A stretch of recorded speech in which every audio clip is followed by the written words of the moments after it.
Good evening, guys and girls. Good to see you. We're going to put a couple of tunes on while people are jumping on. I see the man himself, the Guvmeister, has already got here, so that's good.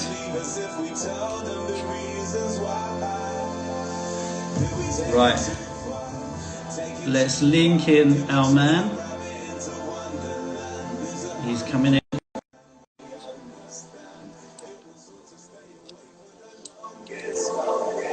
Let's go bring it up. Come on. Hands in the air. Hey! You know what? You told me you were going to put a rave on. Music's amazing, man. Love it, love it, love it, love it.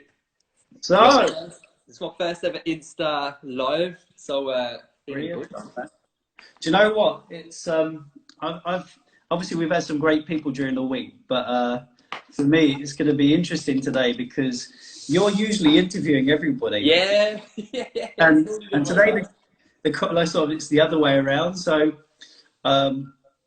it's 7 o'clock. It's Saturday. Where else would you want to be than sitting here with us, right? I'm excited, man. I recognise a lot of these Insta sort of people that are joining as well. But we've got Matt, got Shahena, Richie, amazing, man. Neil Mystery, yeah, good stuff. Play a few tunes.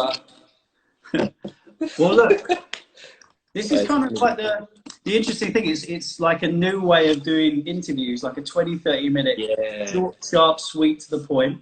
The problem is that me and you could talk for hours, man. Mate, trust me, man. Look, we haven't got 2 hours today in it, but that's normally the average length of our combos, man. Usually then tends to go off onto UFC and everything else, man. So, well, look, before we start, I've got to tell you this story, right? Because about 20 minutes before we went live, I got a call from Hannah, and she goes, "Gwyn," she goes, "I can't believe it. We've been advertising Guv Shergill as like the Instagram, and it's not his name. Like his Insta name is Property Movies Podcast, right? So here's the thing, right? So she comes back and she says, "You never guess who it is." She goes, "It's Conor McGregor's security guard." Yo, you know what? I've seen it.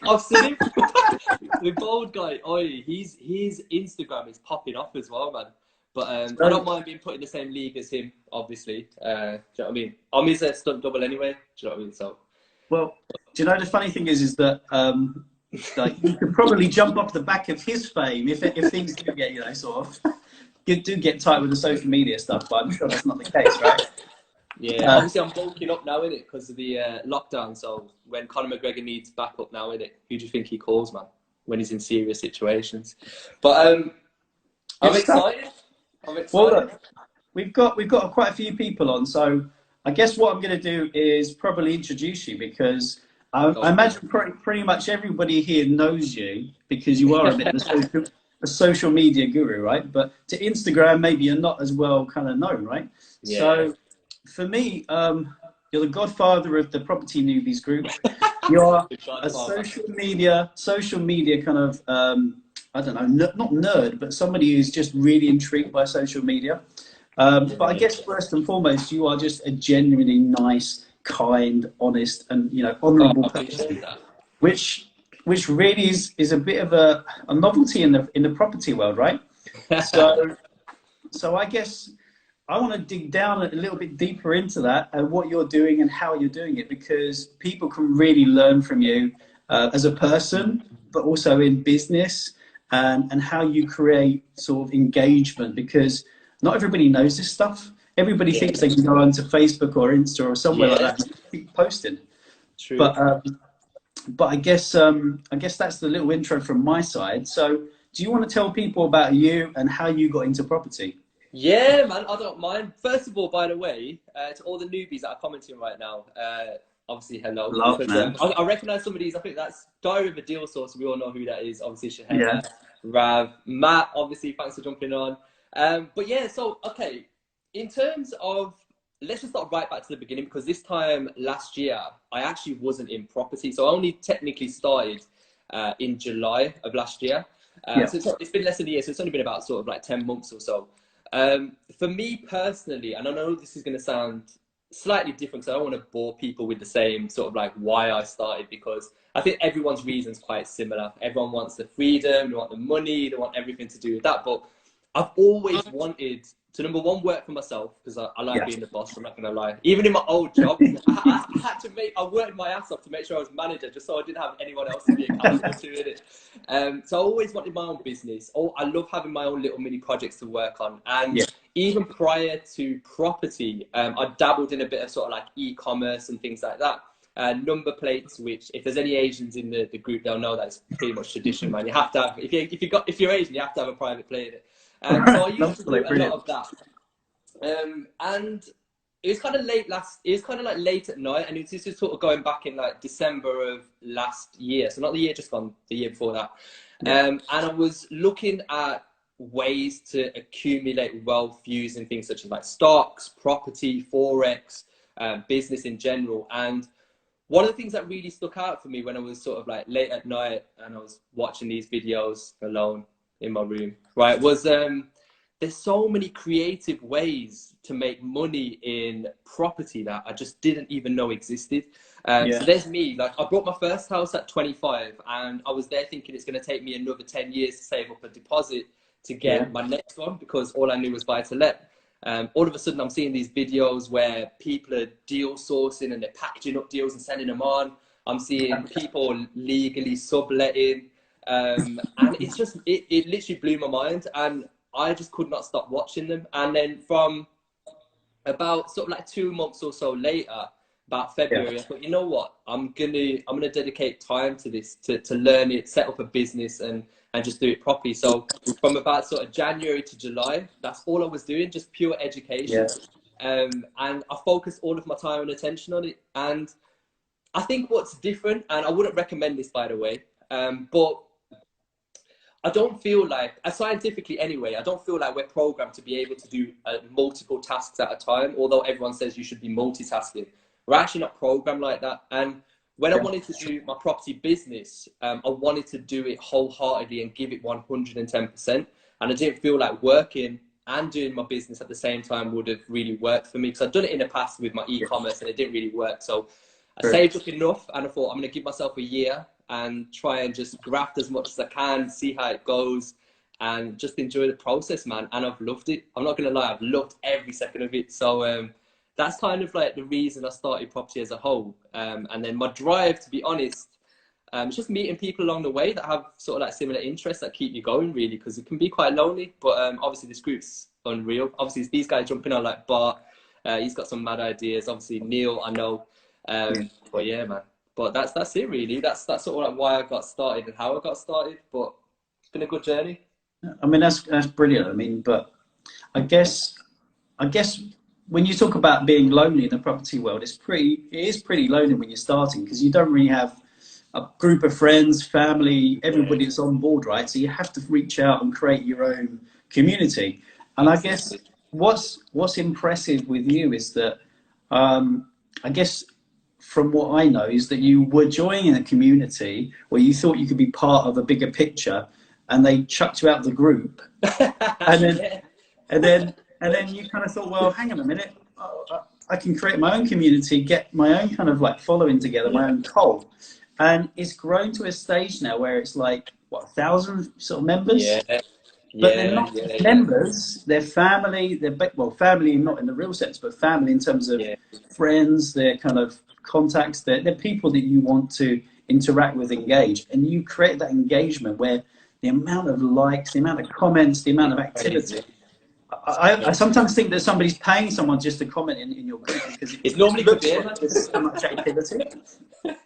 So I guess my question is, how have you created such a big community of really active users, and how do you manage that physically? Because like literally you must be working day and night to do that.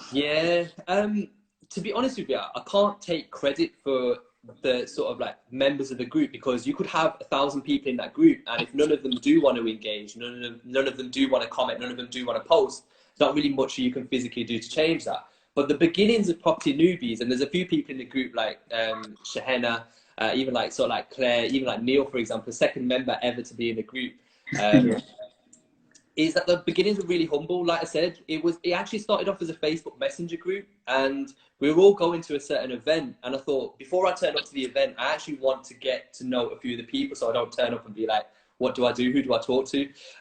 So we set up like a Messenger group, and within sort of like a week or so, we had about 25, 30 people in there. But it was apparent right from the get-go that everyone wanted to help each other. They were sharing files, they were sharing advice, and they were all in the same boat.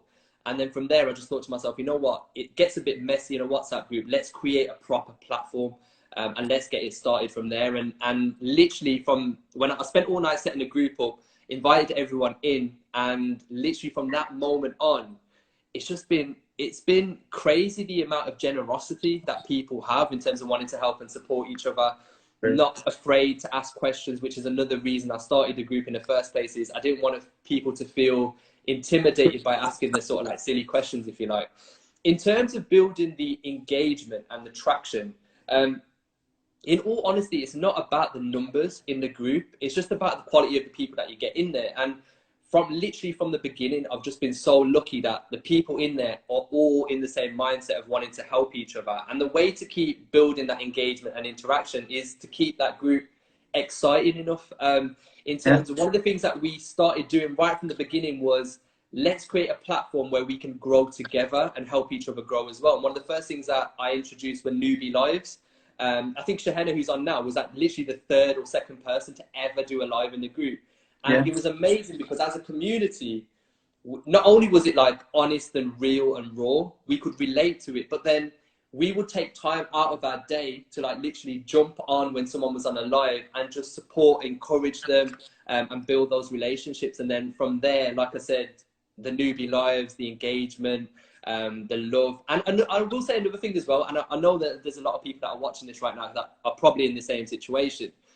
Even if I'm part of several groups of which I barely comment. I'm just like one of those like ghost people in the group that reads everything. But you're like a voyeur. Yeah, exactly. I'm just watching from the sideline. And it's quite sometimes intimidating to join a new group because there's already cliques formed.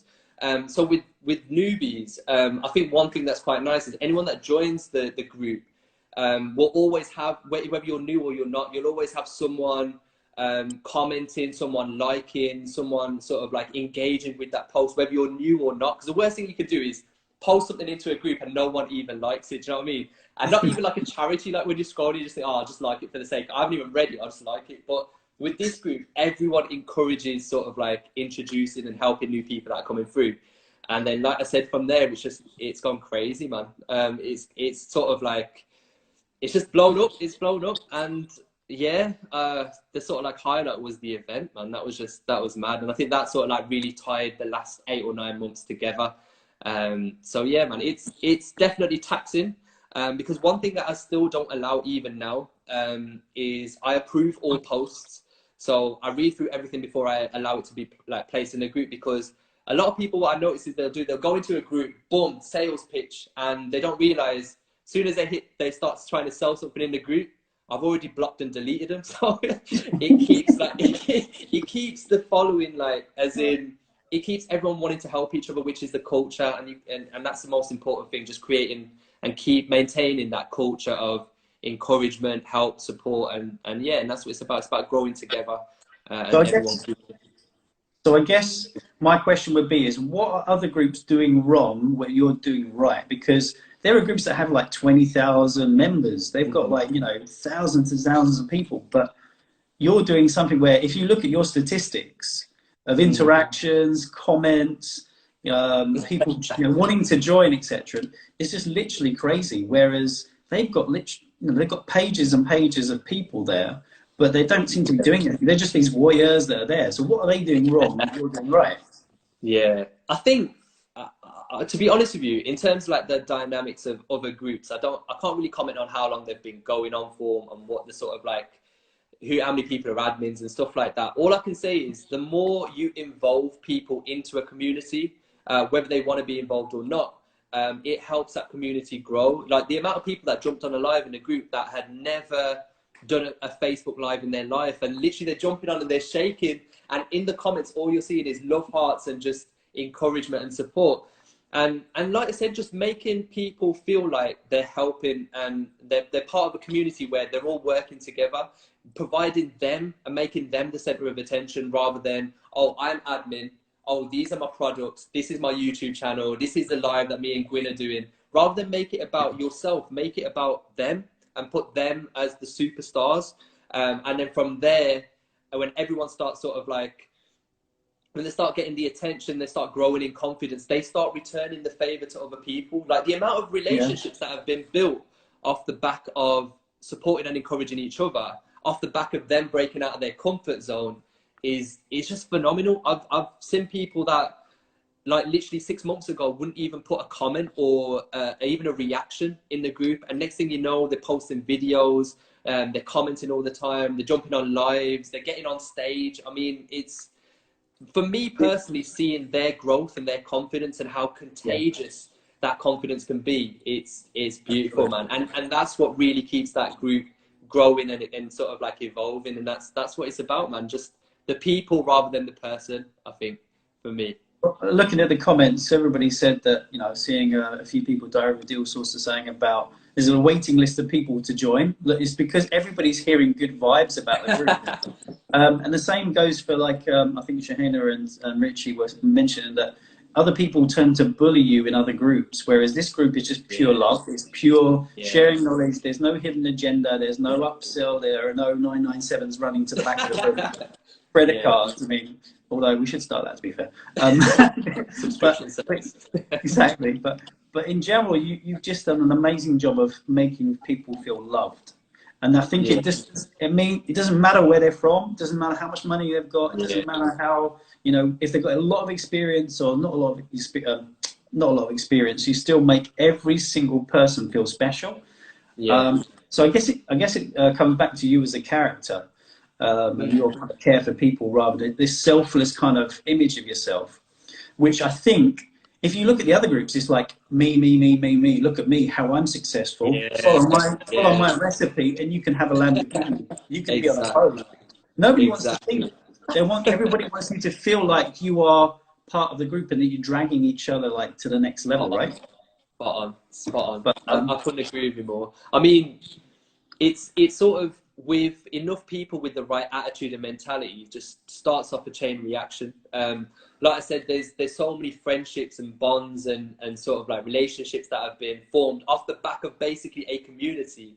It's just insane to see. And yeah, I mean, it's beautiful to see that like people are willing to give in a world, by the way, where everyone's sort of like, everyone's kind of fending for themselves, and you've got a group of people that will actively give up their time, their money, their whatever to help one another. I think that's where I keep saying, like, I'm blessed that I couldn't have handpicked a better group of people to be in there. And like I said, as in return, if we can all provide a platform to grow together, then I mean that's like unbelievable. What more do you want? It doesn't matter what background you come from. Do you know what I mean? At the end of the day, you got to remember, the more friends you are with, and one of them hits it big, the more you can ride off that later on. And that's the only reason I'm actually friends with a lot of them. I don't actually like them in it. So. Do you know what, though? Do you know one thing, though?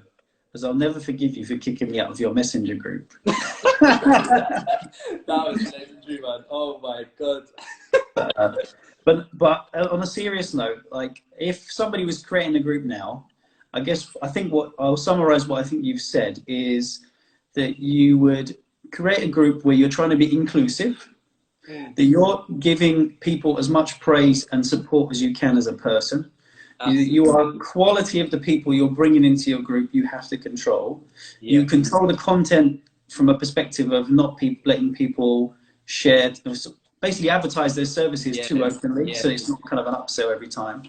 And just making sure that every new person coming into that group, whether it's 6 months down the line, a year down the line, that they feel just as special as the people did when they first joined the group. Absolutely. In regards to sort of the question in terms of like, I know Bass has asked about a waiting list.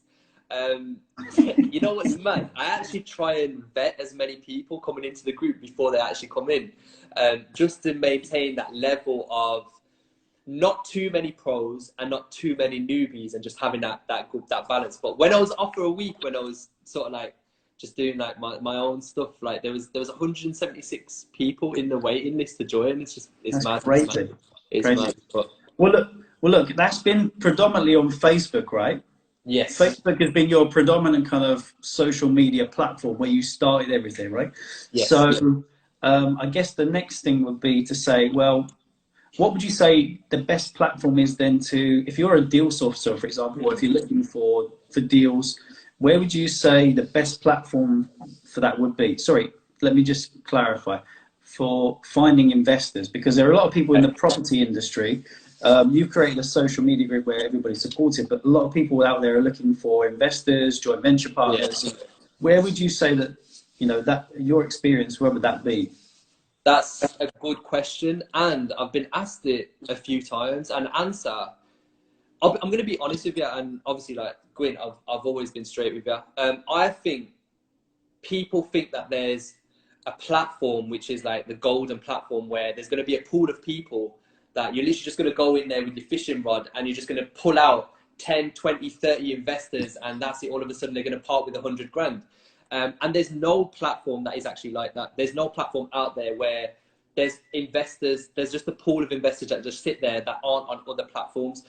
The two main platforms that I would say work, or the three, are Insta, Facebook, LinkedIn.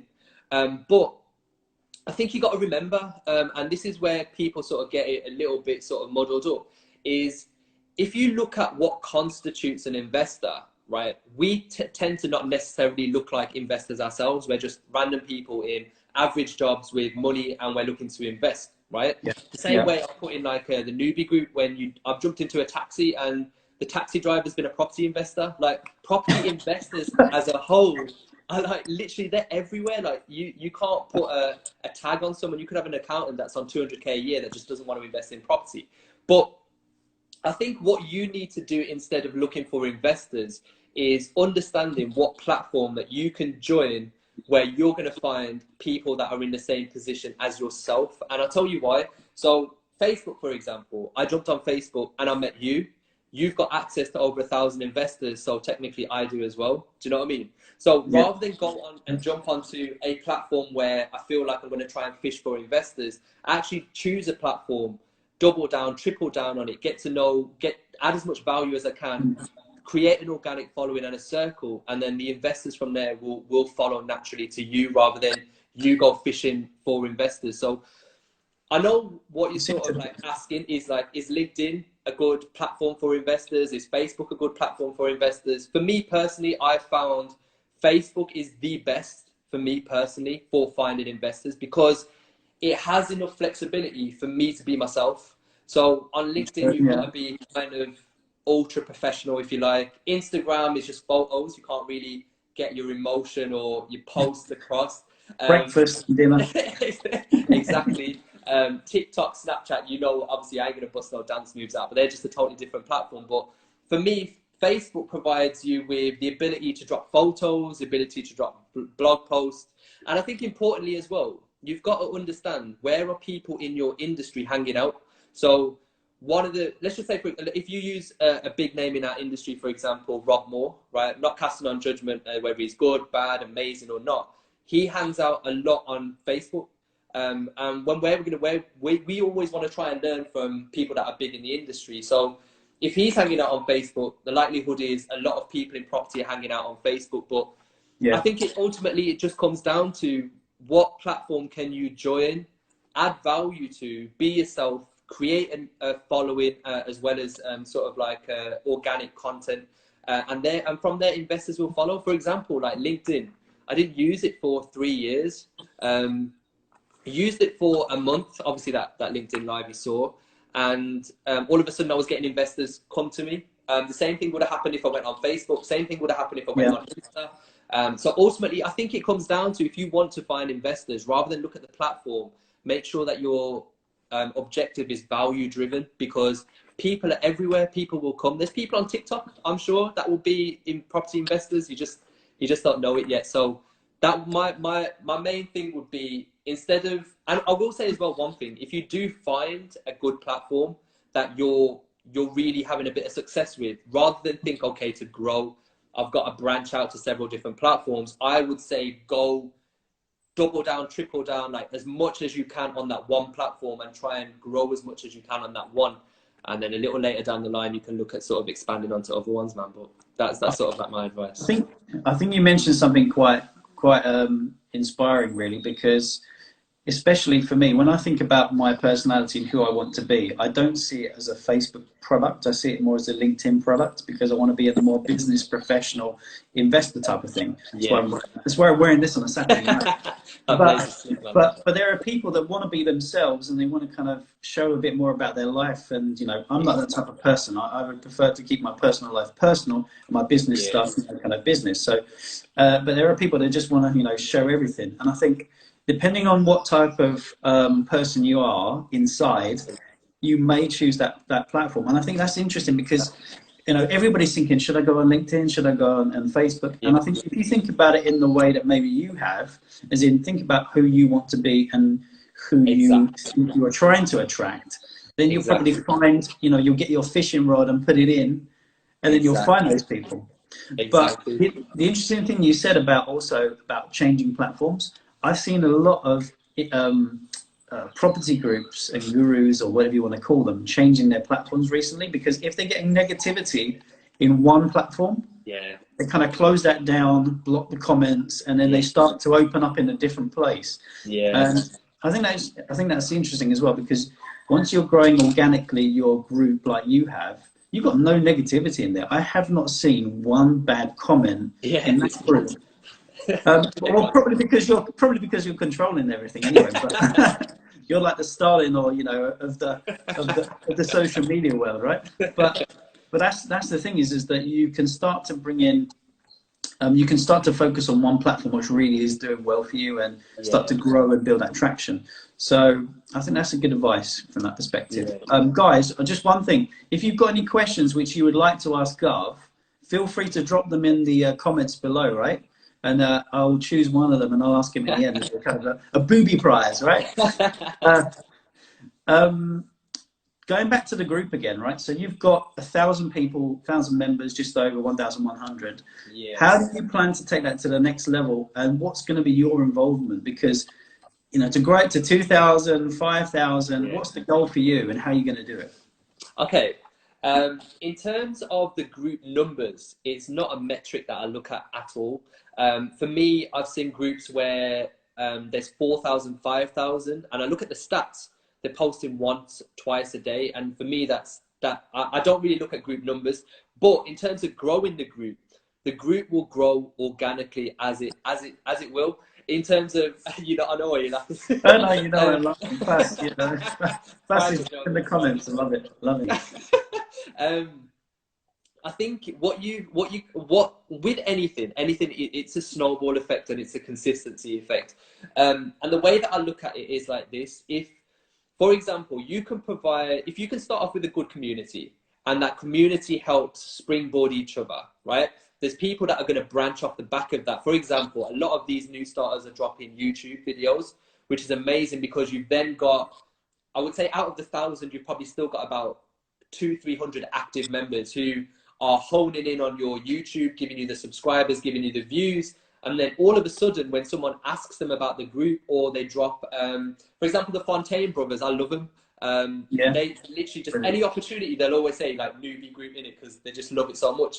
When they're putting a YouTube video out there, then again, the group's growing organically. I'm not spending anything on advertising, not spending anything on word of mouth or putting posts up in other groups. For me, it's a case of grow your own community, and then it's kind of like growing a tree, and then a tree that gives you apples, and then you can eat those apples in it.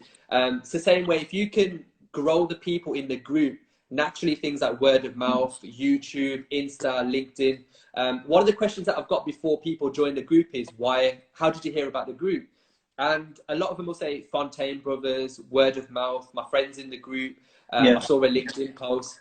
And that's how I aim to grow the group.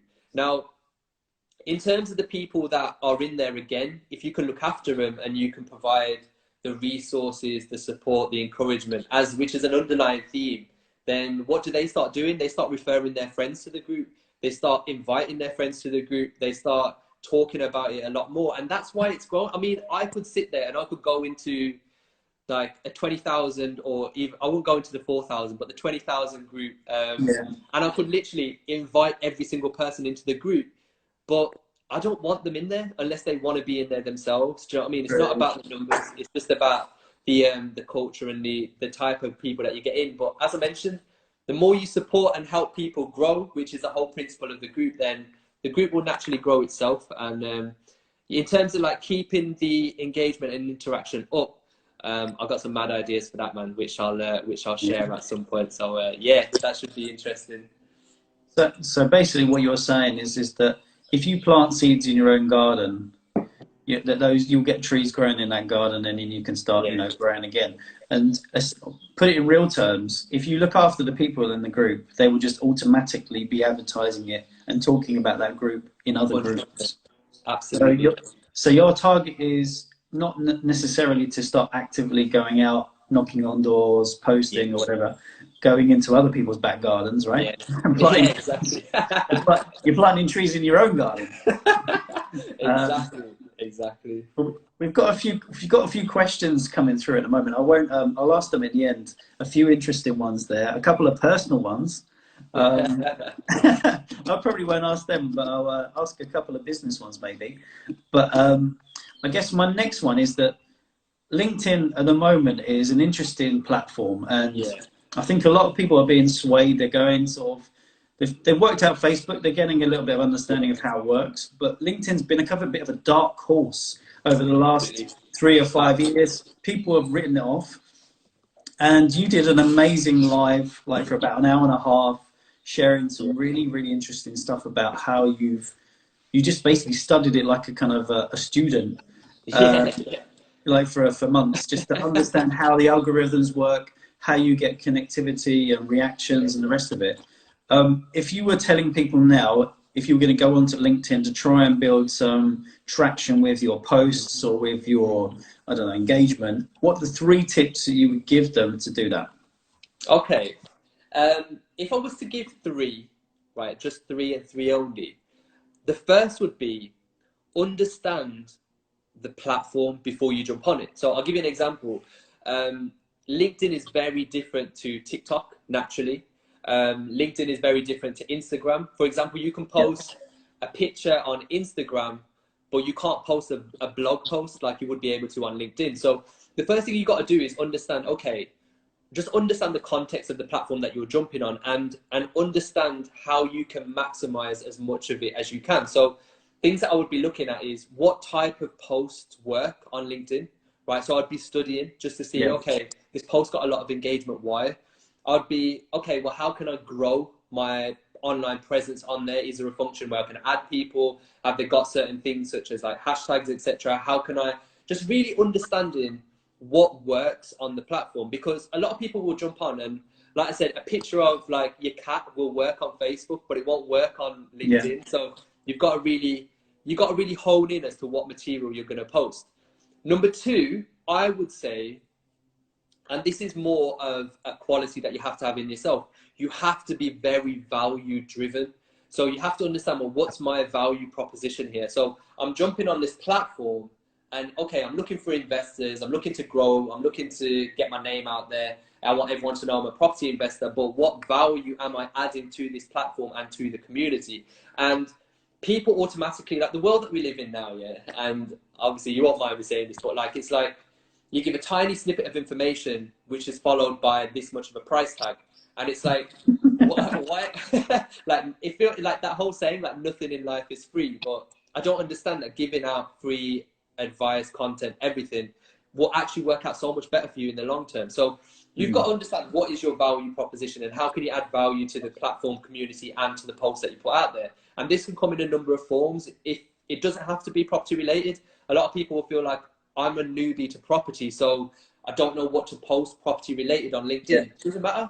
Post like motivation, post about life experiences, post about people, post about whatever. I mean, the post that did the best for me, the one that went viral, got something like 50,000 views, and it was on how I writ off my BMW. I remember that day.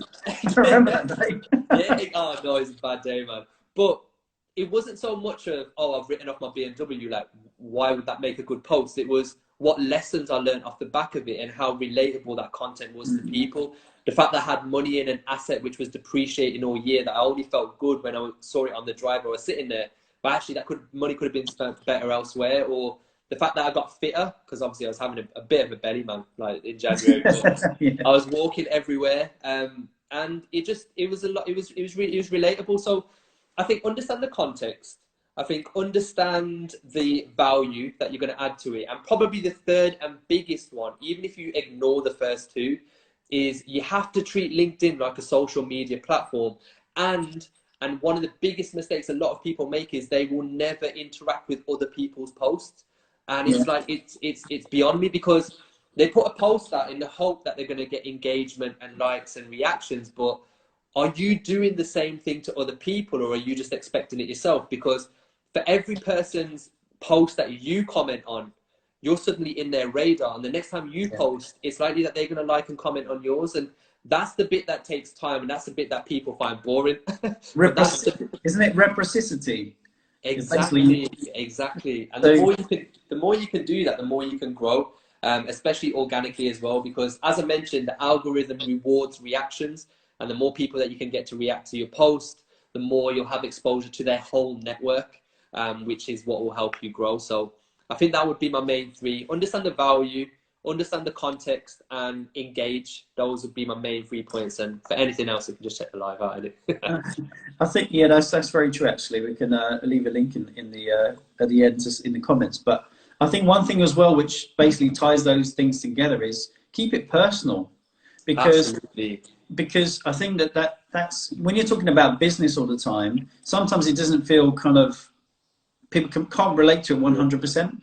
Whereas if you're really open and honest and basically genuine, it's easier for people to say, "Oh my God, he's written his car off," and that must have been an absolute nightmare. Whereas if you'd have talked about a leased car which wasn't yours or whatever, it wouldn't have been an issue, because it's affected you personally as well.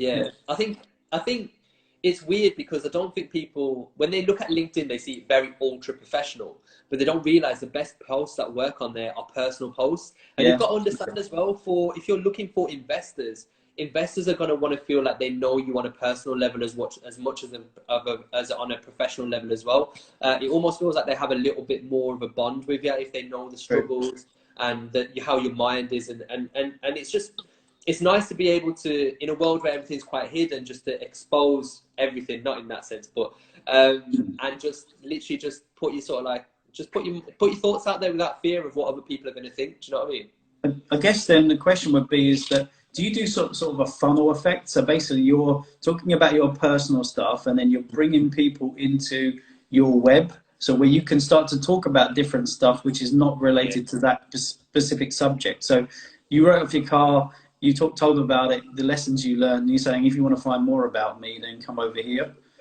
So you're dragging them into that funnel. So the way that I do it is very subtle. The first thing I do is make sure that my profile is maximized. So literally it's got the right picture, it's got the right titles, it's got the right history, and it's got the right description as well. So when people click on it, first thing they see is Guv Shergill, property developer, property investor, anything property related, they see that. And that starts to pique their interest, because when they see a post which is getting a lot of engagement, it's human nature to want to check out the person who's written the post. And off the back of that, you tend to get a lot of personal messages, people message you in your DMs. What I never do is sell to people ever, because I know it sounds really bad, but people can sense sales, and I think they can sense it. So I don't even bother. What I do is I start voice clipping them, just get to know them. Don't even tell them what I'm about unless they ask. And if they're interested in property themselves, what do? I redirect them to the newbie group, where they can see more of us and me, so they can get to know me a bit better. So they can see my post, they can see my engagement, and then they can build that trust in that, okay, this guy seems like he knows what he's talking about. Do you know what I mean? So I never sell. I've never sold ever. Like I let people make their own decisions. Do you know what I mean? I know it sounds counterintuitive, but I think though it's, for you, it's one of those things where I think you're a bit of a hidden gem that needs to start monetizing more about what you're doing, because I think that there's so much free stuff you can give people in terms of content, in terms of advice, but there has to be a point where you have to convert that into something. And I think that it just goes to show again about your character, this selflessness, because I think we both get that flavor, get that understanding about each other, is that we don't really want people to be sold to. We want people to believe in us as people and want to do it, you know, from their heart, not just because you've told them, come, you know, got mesmerized them with some words. Exactly. Come over here and, you know, spend this money. No, you want people to really believe in you as a person. And I think that goes back to how you've created the group. It's all been about love, care, affection, you know, growing people, helping, putting your arm out there and hands and helping them and dragging them up with you. Yeah. But I guess what I'm going to do now is Gwyn loves to go. Claire, it's true. I do actually. It's a bit of a bromance. We didn't bring on this, but it is. Just see the pictures that he sends me as well later at night. True. The buff one. Neil, yeah, I know you're involved in that as well. Don't get jealous. But what I was going to say, I'm going to pick a couple of questions from here. Go for it. Diary of a Deal Sourcer had one, I think. If someone was to start their own Facebook group, what would you advise? Start their own Facebook group? Yeah, what would you advise? I think for me, what I found really strange is that, and I might be wrong with this, but I found this. When I first started, nobody wanted to be known as the newbie in property. It was almost like, well, I don't want to be the new guy. I want to either pretend or give the impression that I'm a professional. Weirdly enough, 97% of the people that are doing property right now are newbies to property. So for me, I thought there's a massive untapped market there, because there's no Facebook group that's actually dedicating the time and energy to focus on the new starters in property and providing with that platform, as we discussed. So if I was to say to anyone that's starting a new group, I would say understand why you're starting it and really narrow down how you're going to be different from every other group. And again, it comes down to what's your value proposition. So you're starting a Facebook group and you want to start, I don't know, maybe like a deal sourcing one where you've got deal sources in the group who can share deals, whatever. How is that going to be different from 20 other people who are doing the exact same thing? Yeah. So I think for you to know that though, you've really got to be active in your industry and you've really got to pay attention. Now, this is what I said when obviously we had the event back in March. I said the one thing that you should be doing is paying attention to what everyone else is doing, because it's only then that you'll know what they're not. And as I mentioned, you can start a Facebook group in anything, but you've really got to narrow down why your group is different. And then as well, it also helps as well is if prior to starting a group and starting it fresh, you already have a bit of a following. Like for example, if anyone in the group was to start a new Facebook group, you've already got 200-300 people that would like join you overnight. I think it's just a case of what do you bring to the table that's different, and also as well from a personal point of view, are you willing to put the time in to make it work? Absolutely. I think that's the big one. I think people underestimate that. How much time did you spend? How much time did you do it every day? How many hours? When I was first starting out back in July, I think the group started 20th of July. I won't forget that date. But I've spent probably up until Christmas 7 days a week, probably in excess of like 12 hours. Wow. So I'm not even talking like 12 hours. Like I'm literally sat at like consistently 12 hours. But I'm talking.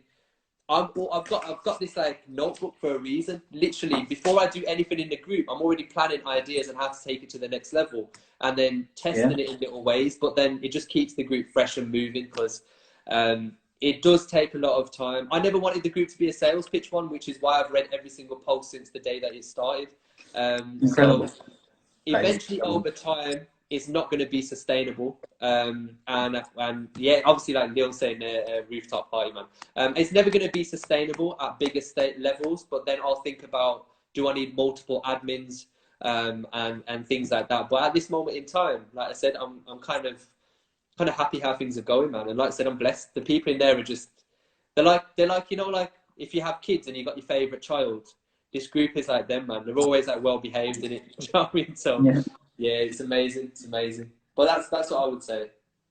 Well, I think that's probably given Diary of a Deal Source a bit of an insight into how your day and week look like. So that's probably the reason why you were hitting the gym and going for walks every day, right? But I guess that we planned to do this for like 20 to 30 minutes, but it's turned out to be a little bit longer. But I guess we've had a really good discussion. I want to give maybe you a bit of airtime to answer one more question. Yeah, absolutely, absolutely. It's very rare that I get interviewed, man, so I'll make the most of it. Exactly. But, I guess the question would be, I mean, do you want it to be property related or do you want it to be personal related? Whatever these guys like, I don't mind. Okay. I'm going to pick a question which is basically from Mr. Mystery. Mr. Mystery Muffin. How much time per day do you commit to the newbies group? Well, he's already answered that, I guess. The second part is, do you set time aside to switch off? Because there is, a massive commitment to setting up these groups. How do you switch off from it, and what do you do apart from property, really? Because I know you've got some interesting stuff going on at the moment. Yeah, I'm going to be honest. I'd be lying if I said that I can switch off. I can't. It's a bit weird. And the thing is, the world that we live in, everything's at your fingertips in terms of your phone. So unless you leave your phone somewhere, you're always going to get pinged with a notification. You're always going to get a WhatsApp. You're always going to get a LinkedIn message, whatever. So it's hard to switch off in that sense. And then also as well, because I'm so excited by this group of individuals and the potential that they have, which 9 out of 10 of them can't see how much they can achieve and they will be achieving in the future. It excites me on how I can help them tap into that and then grow it to another level. Like obviously one of the things that I'm going to be doing is the newbie lives were just an amazing starting point. But the amount of inspiration that these guys give out was insane. And it motivated me to do a podcast, which was not even on my radar like 12 months ago. So in terms of that, I do dedicate a lot of time to it. So but I enjoy it. It's kind of like one of the things that you sort of enjoy in it. And in terms of what else I do outside of the group and property, one of the things I love doing, I love learning about anything that's money related. Right, so one of the things that I'm learning right now is obviously trading. With the way that the economy is rolling right now, it's an amazing but also very risky sort of like time to start investing in stocks and learning to trade. But you've got to look at, I think one thing that I learned with this sort of like coronavirus issue, and I wasn't in that position, kind of fortunately and unfortunately, to be affected massively by it. Other than the fact that everyone's on lockdown, is that you do need to have multiple streams of income, and you do need to have pots that you can feed into, whether that be a stock portfolio, whether that be rent to SAs, and whether that means that you need to go to work to earn that money to feed these pots until they can grow. It's important that you educate yourself, and I think one thing that you'll learn from every industry is that there's always things that are overlapping. So I'm always looking to grow. Like I said, stocks and stock portfolio and investing helps me understand the economy. The economy is going to help me understand, well, what's the current economy and the state of the economy? How's that going to affect the housing market? And if it is going to affect the housing market in a positive or negative way, can I position myself to make sure that I'm making the most of that moment? Do you know what I mean? So I'm just always about growing. I love reading, finance, anything. And obviously when I'm switching off, then it's just like, the thing is, even on like Netflix and like YouTube, I'm always watching podcasts and documentaries. I just love learning. I feel like you can always make use of this information somehow, but I think it's just an age thing, man. If you was to say 10 years ago, I've been playing my PS for about 12 hours. Do you know what I mean? But, well, what I want to say is that obviously you've been a massive influence for me. It's rare when you find people you think are just genuinely kind, honest, loving people in the property world who just don't have a hidden agenda about anything. Especially in the fact that it's quite a lonely journey for a lot of people. It's always good to have somebody at the end of the line, somebody who's sort of supporting, a cheerleader from afar.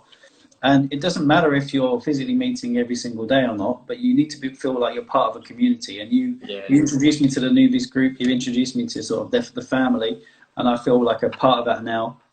We shared that experience, but also I'll tell you one specific thing you helped me with. So with LinkedIn, I'll tell you a story now. I made a post the other day, and to be honest, I've been seeing how well it's going to go, and I got like, I don't know, 400 views, 500 views, which was okay. Got a few comments, but literally yesterday, I have somebody who I've known from a previous position in one of my other companies. He wants to now invest 50 to 70,000 with me. So that's physically how you've helped me. Obviously, I'll pay you your commission. but literally, that's the kind of impact it can have if you're active enough. And I've had like 3,000 connections or whatever on LinkedIn, and I've never used it really. It's just like adding people and just passively being a voyeur. But the more you get proactive with this stuff, the more you're consistent and you're just posting things which are relevant, it can have an impact. And I think if the thing that I would take away from all of this is that it doesn't matter if you love social media or you don't, or you do love it, you don't. The main thing is that if you are active, if you're posting things which are relevant and you're personable, you can really get some results. So thank you for all of your advice. I think it's been an amazing interview. I've enjoyed it being on the other side, asking you the questions. Right? I hope you guys enjoyed it. Thank you so much for the comments. Before you go, broski, I know obviously it's a bit of a bromance in it, but I do have to say, it's not just thanks on your side, it's also thanks from me to you as well, man, because I'm not going to go too deep in it, but I'm just going to say, like, for example, you know, I'm an inquisitive guy. Like, every time I read one piece of information, I have about 10 different questions that come on after. And I'm always WhatsApping there, like, okay, Gwyn, what does this mean? What does that mean? And you've never ever not got back to me. Do you know what I mean? And you never say to me, like, you're too busy or anything like that. So I do appreciate that, man. So, yeah. And also one piece of advice as well, man. I will say, if anyone is in the property game and doing property and they're focusing on their business, you do need a few people around you that are quite solid. Do you know what I mean? That are consistent. Obviously, you're like one, Neil's one. I've got a few people in the group that are actually even live right now. Obviously, like my other half as well, Ravina, she's watching. She puts up with a lot, man. But it's just you need that consistency around you. Do you know what I mean? And it helps you get through it. So yeah, man. Thanks for the opportunity as well, man, for being interviewed. First ever one, bro. Yeah, it's been brilliant. And if people want to connect with you, or like, I think you've got obviously now your podcast coming out soon. Yeah. How do people connect with you? What's the best way to get in touch with you? I think the best way to get in touch with me at this moment in time is Facebook. So just search Guv Shergill. Obviously, you've tagged me into this live, so you can always DM me on Insta, which I'm starting my Insta from scratch, man. My other one, I need to get rid of that. There's too much content on there that'll Conor McGregor's video as well, yeah. So and or just join. Obviously, I hope you don't mind me plugging it, but obviously just join the Property Newbies Facebook group. Get in touch with myself. Get in touch with the people that are on this live right now, and we'll all be here to help you, man. So. Exciting times ahead, man. And thanks again for giving me the opportunity. I've never been interviewed before, man. I wanted to do it for a long time because you're the kind of person that doesn't like the attention to you. I don't. Towards you, man. You try to reflect it. But this video is going to be put also onto YouTube as well. So if people missed it, I know that somebody there just said that the right prop solution. Basically, this video is going to be on YouTube as well, so we'll drop it in the comments a bit later. Yeah. We'll also drop your Facebook like tag link, etc., so they can get in touch with you. But just remains for me to say a massive thank you to you, man. Been brilliant to see you. Have a great weekend, and I shall be seeing you very soon. Speak to you soon. Thanks, Paul. Okay, everyone. See you soon. Bye.